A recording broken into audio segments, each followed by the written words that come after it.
안녕하세요. 저 고등학교 2학년 아들 그리고 초등학교 6학년 아들을 키우고 있는 새벽달입니다. 만나뵙게 돼서 반갑습니다.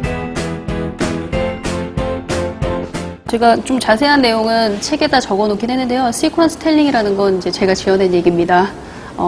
사실 영어 그림책을 무조건 많이 읽고 영어 소리를 많이 듣는다고 해서 갑자기 내 영어 말문이 탁 터지는 일은 없어요. 없기 때문에 결국에는 제가 입을 이용해서 계속 영어를 말을 해야 되는 거거든요. 그런데 저희가 제정신을 가진 사람으로서 영어로 이렇게 계속 말을 한다는 거는 어려운 일이죠. 그래서 저는 두 가지 방법을 제안을 했는데 하나는 낭독하는 거예요. 그러니까 소리를 내서 읽어서 입 근육을 계속 쓰게 만드는 거예요. 그러니까 영어를 말을 하려면 우선 유창하게 만들어 놓은 다음에 말을 해야 되거든요. 그래서 그 유창하게 만드는 작업이 바로 낭독 작업이고, 저는 단순히 그냥 낭독만 하는 게 아니라 낭독하면서 반드시 녹음을 하라고 저희 아이들한테 얘기를 했어요. 그래서 그 녹음한 파일을 들으면서 소리를 들으면서 동시에 말하는 게 쉐도잉이거든요. 그래서 동시 통역 연습할 때 항상 그런 식으로 쉐도잉 훈련을 하는데, 제가 녹음한 영어기 때문에 속도도 그렇고 발음도 그렇고 흉내낼 수가 있어요. 그래서 자기가 녹음한 그 파일을 들으면서 쉐도잉 하면 이제 굉장히 굉장히 좋은 이제 말하기 연습이 되는 거예요. 근데 그렇게 들은 소리를 따라서 말하는 거에서 그친다면 정말 대화를 영어로 이어갈 때 그게 가능한 것인가라는 이제 의문을 갖게 되죠. 그래서 제가 사실 그렇게 낭독을 해서 발음은 유창해졌는데 내가 정말 외국인을 만나면 영어로 말을 할 수 있을까라는 생각을 가졌을 때 우연히 서점에서 보게 된 책이 있었는데, 그 책이 3분으로 끝내는 영어 프리젠테이션 뭐 이런 책이었던 것 같아요. 지금은 절판됐는데, 그 책을 보니까 이제 앞부분에 워밍업으로 이런 게 있더라고요. 어떤 상황이 그림으로 그려져 있고, 그리고 그 상황을 순서대로 이제 설명하는 거예요. 근데 그때 그 상황은 뭐였냐면 커피 자판기에서 커피를 빼먹는 방법, 이제 그걸 영어로 말하는 거예요. 1번 투입구에 동전을 넣는다. 2번 불이 들어온다. 3번 내가 먹고 싶은 커피를 누른다. 4번 컵이 내려온다. 그 다음 5번 물이랑 커피가 떨어진다. 6번 그 컵을 꺼낸다. 이런 식으로 이제 그걸 영어로 얘기를 하는 거예요. 그러니까 문장이 한 6개 정도 문장인데 제가 그걸 외웠어요. 간단하더라고요. 왜냐면 늘 쓰는 동사 take, 꺼내다, push the button, 버튼을 누른다, insert the coin, 코인을 넣는다. 그러니까 insert, press, 그리고 take, 이 정도의 동사만 알면 충분히 다 얘기를 할 수 있는 거예요. 그래서 이 정도면 나도 영어로 말할 수 있겠는데? 그러면서 이제 저희 아들이랑 같이 커피 자판기에서 이제 음료수를 빼먹을 기회가 있었는데, 그때 영어로 막 잘난 척하면서 얘기를 해봤죠. 자, 이리 와봐. 이러면서 이제 영어로 다 얘기를 했는데 너무나 편안하게 영어가 나오더라고요. 그래서 이렇게 상황이 주어지고 그 상황에 따른 영어 문장과 동사만 알면 무슨 말이든 다 할 수 있겠다라고 생각을 해서 제가 공부를 그런 식으로 이제 시퀀스를 만들어서 텔링, 말을 해보는 그런 연습을 해봤죠. 그래서 이 책에 담은 시퀀스는 10가지 상황이 있어요. 10가지 상황이 있는데 솔직히 우리가 마주치는 모든 상황에 대해서 영어 문장을 확보하고 외울 필요가 없어요. 이 10가지 정도 상황에 대한 그런 영어 표현을 성공적으로 해본 경험이 있으니까 진짜 어떤 상황에 와도 얘기를 할 수 있더라고요. 저는 그게 되게 좀 특이한 경험이었어요. 그래서 모든 상황을 다 영어로 만들어서 외워야 될 필요는 없구나. 한 10가지 정도의 성공 사례만 있어도 10가지 정도 상황을 영어로 성공적으로 말한 경험만 있어도 영어 말하기에 대한 자신감이 확 붙는구나라는 걸 그때 깨달았습니다. 그래서 제가 우리가 일상 속에서 발견할 수 있는 그런 상황들 10개를, 자주 발견되는 상황 10개를 모았어요.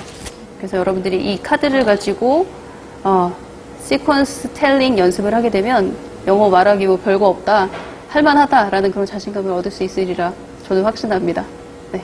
시퀀스가 말하기 연습하는데 좋은 이유는 첫 번째 상황, 그 다음 상황, 그리고 또 그 다음 상황, 이렇게 연결되는 상황들이 있기 때문에 내가 문장을 외울 필요가 없이 그냥 상황을 상상하면서 이 그림을 보면서 쭉 영어로 말을 할 수 있기 때문에 굉장히 좋은 말하기 연습이라고 생각을 하는데요. 예를 들어서 ATM 기계에 가서 돈을 뽑는 장면을 제가 아들한테 영어로 설명을 해준다라고 생각을 해보면 맨 처음에 이 상황이 있는데 그 전에 각 상황에 해당되는 영어 문장을 유창하게 읽을 수 있어야지 유창하게 말을 할 수가 있잖아요. 그래서 처음에 중요한 거는 아이랑 같이 이걸 활동을 하게 된다면 이 문장을 하나하나 낭독을 해보는 거예요. 그래서 이 단어를 익히는 거죠. 우선 예를 들어서 ATM 기계에 가자. 그러면은 go to an ATM to withdraw cash. 현금을 꺼내려. 여기서 withdraw라는 동사가 있다라는 걸 알아야지 이제 말을 할 수 있겠죠. 그래서 go to the ATM to withdraw cash. 현금을 빼기 위해서 ATM 기계로 가자. 그런 다음에 그 다음 상황은 지갑에서 현금 카드를 꺼낸다. take out 이라고 하거든요. take out the cash card from your wallet.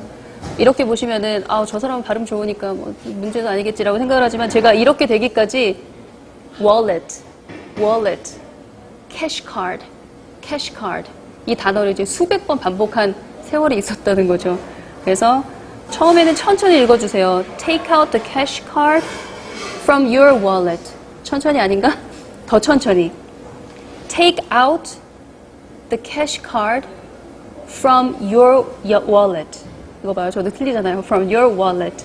이렇게 이 문장을 유창하게 읽을 때까지 우선 낭독하고 연습을 하셔야 돼요. 그러면서 이제 충분히 야, 너 정말 외국인처럼 좀 잘 읽고 있어. 그런 상황이 됐다. 그러면은 이제 아이랑 sequence telling 놀이를 할 수 있는데 우선 이 카드를 다 잘라요. 자른 다음에 상황에 맞게 카드를 나열을 해보는 거예요. 그런 다음에 각 상황에 해당되는 걸 이제 아까 낭독하면서 익혔던 영어 문장을 생각하면서 이제 영어로 말을 해보는 거죠.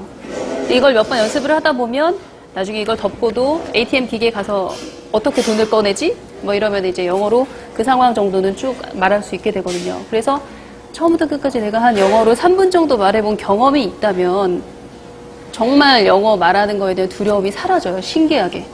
그래서 그 경험을 아이가 겪을 수 있도록, 경험을 할 수 있도록 그렇게 유도하는 게 중요한 것 같아요. 네. 가장 주의해야 할 점은 제 생각에는 우리 그런 말 하잖아요. 자기 분수를 알아야 한다.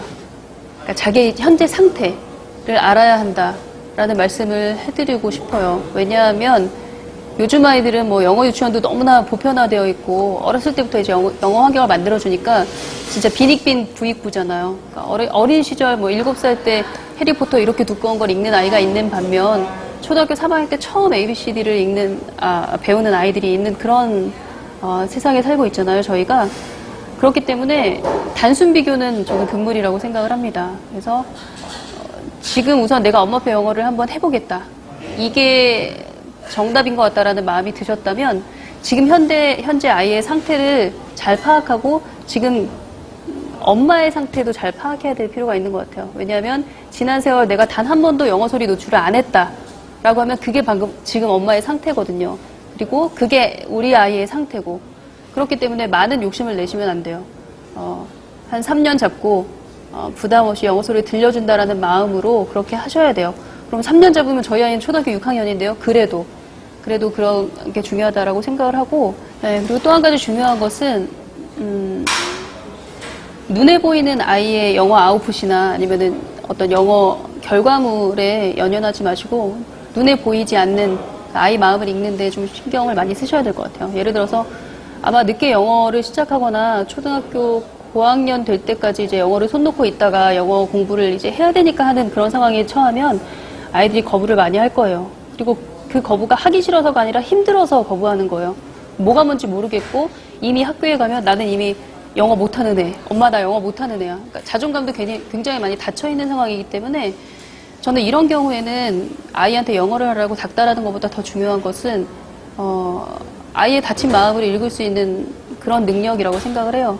그래서 작은 것이지만 어제는 못 읽었던 그 책을 오늘은 읽게 됐고 어제는 몰랐던 그 단어를 오늘 이렇게 어제 열심히 외웠더니 이 단어 기억하네. 그러니까 작은 것에 기뻐하면서 위로해주고 격려해줄 수 있는 그런 엄마여야 할 것 같아요.